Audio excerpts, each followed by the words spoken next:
देख रहे हैं हल्ला बोल टीवी और मैं हूं आपके साथ सुरभि।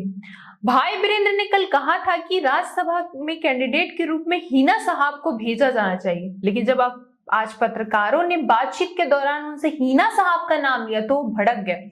आखिर ऐसा क्या हो गया, इसके बारे में विस्तार से बताएंगे हल्ला बोल टीवी के संपादक दीपक शर्मा।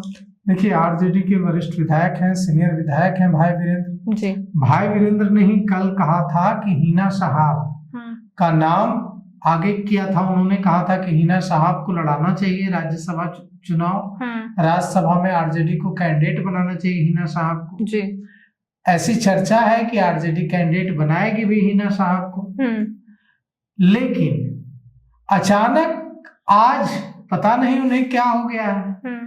हिना साहब का जैसे ही पत्रकारों ने जिक्र किया वे भड़क गए। पत्रकारों ने कहा कि आपने कहा कि हिना साहब को राज्यसभा, जैसे ही इतना सुना उन्होंने वे भड़क गए और उन्होंने कहा कि क्या बात है। हम आपको सुनाते हैं कि उन्होंने किस तरह से रिएक्ट किया। अरे यहाँ कोई घोषपेटिया यहाँ नहीं है। वो जब जब चुनाव होता है जिन राज्यों में वहाँ ये करते हैं और यहाँ भी इस तरह का काम कर रहे हैं। काला चिट्ठा खोलेंगे, भगवान करे काला चिट्ठा खोले, अच्छी बात है। भाई आपने जो कहा था कि हिना साहब को टिकट दिया जाना चाहिए, सुनिए ऑनलाइन देखिए, जो भाई वीरेंद्र कल कह रहे थे कि हिना साहब को राज्यसभा भेजना चाहिए, राज्यसभा चुनाव लड़ाना चाहिए, वही भाई वीरेंद्र आज हिना साहब का जिक्र आते ही एकदम हत्थे से उखड़ जा रहा है। आखिर ऐसा क्या हो गया कल और आज में।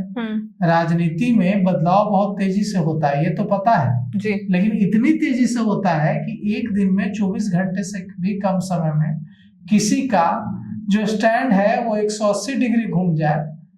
ये तो भाई वीरेंद्र ही बता सकते हैं कि आखिर क्या हुआ जी। जो कल वो हिना साहब पर खूब बोल रहे थे, आज जो है हिना साहब का नाम सुनते ही बिदक जा रहे हैं। तो आरजेडी के स्टैंड में दिक्कत है या भाई वीरेंद्र को स्टैंड लेने में इसमें दिक्कत है, या आरजेडी ने किसी और को कैंडिडेट बनाने का फैसला ले लिया है, जो भी हुआ है, लेकिन अब हिना साहब का जिक्र सुनते ही गुस्सा आ जा रहा है भाई वीरेंद्र को। और इसके पीछे जरूर कोई दिलचस्प कहानी होगी। अब क्या कहानी है ये तो नहीं पता, लेकिन भाई वीरेंद्र का गुस्सा बहुत कुछ कह रहा है जी। भाई वीरेंद्र ने साफ तौर पे कहा था कि हिना साहब को राज्यसभा में कैंडिडेट के रूप में भेजा जाना चाहिए, लेकिन आज तो पूरी तरह से वो भड़क गए हैं। देखना होगा कि इसमें आगे क्या कुछ अपडेट होता है। इस सबको लेके आपकी क्या राय है हमें कमेंट करके जरूर बताएं। फिलहाल इस पेशकश में इतना ही। तमाम खबरों के लिए देखते रहे हल्ला बोल टीवी। धन्यवाद।